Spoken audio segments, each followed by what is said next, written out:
Salut à tous et bienvenue dans notre actualité du jour.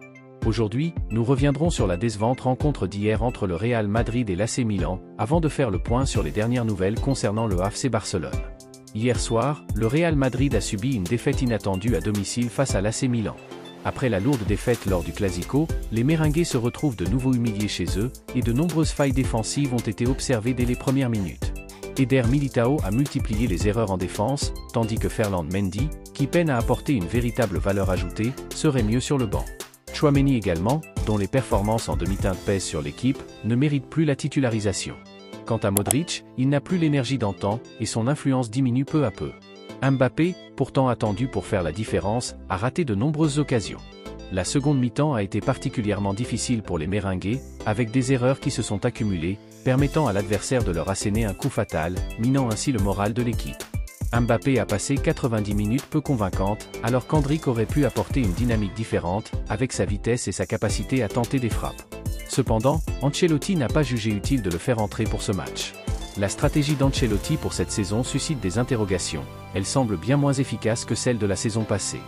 Le coach madrilène doit revoir son approche tactique, ajuster l'effectif, et tenter des nouveautés, sans quoi le Real pourrait connaître une saison difficile et manquer des trophées. Supporters des Merengues, qu'avez-vous pensé de la prestation de votre équipe? Dites-le nous dans les commentaires. Passons maintenant du côté du FC Barcelone, qui s'est entraîné hier pour son match d'aujourd'hui contre l'Étoile Rouge de Belgrade. L'équipe est en pleine forme et déterminée à décrocher la victoire. Par ailleurs, Marc Casado pourrait figurer sur la liste de Luis de la Fuente pour la prochaine trêve internationale. À noter également que le match Barça-Atlético prévu en décembre ne se jouera pas à Miami. La fédération espagnole a stoppé le processus, car le comité de gestion n'a pas l'autorité pour approuver cette décision. Eric Garcia, quant à lui, souffre d'une gêne au niveau du pubis et va se reposer jusqu'à sa récupération complète. De son côté, le Paris Saint-Germain pourrait viser Jules Koundé lors du prochain mercato pour renforcer sa défense. Luis Enrique espère convaincre l'entourage de Koundé, et une importante offre pourrait être proposée par le PSG. Cependant, Barcelone pourrait envisager une vente pour alléger ses finances, actuellement dans le rouge.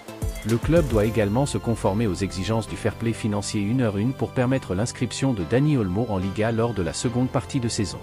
Enfin, après une lourde défaite contre le Sporting sur un score de 4-1, Pep Guardiola envisagerait le recrutement de Pau Cubarsí pour renforcer la défense de Manchester City, affaiblie par plusieurs blessures. Une offre de 80 millions d'euros pourrait être faite à Barcelone, qui pourrait également profiter de l'occasion pour équilibrer ses finances. Mais Barcelone pourrait être obligé de céder un ou deux joueurs cet hiver pour respecter le fair play financier, d'autant plus si son nouveau contrat avec Nike prend du retard.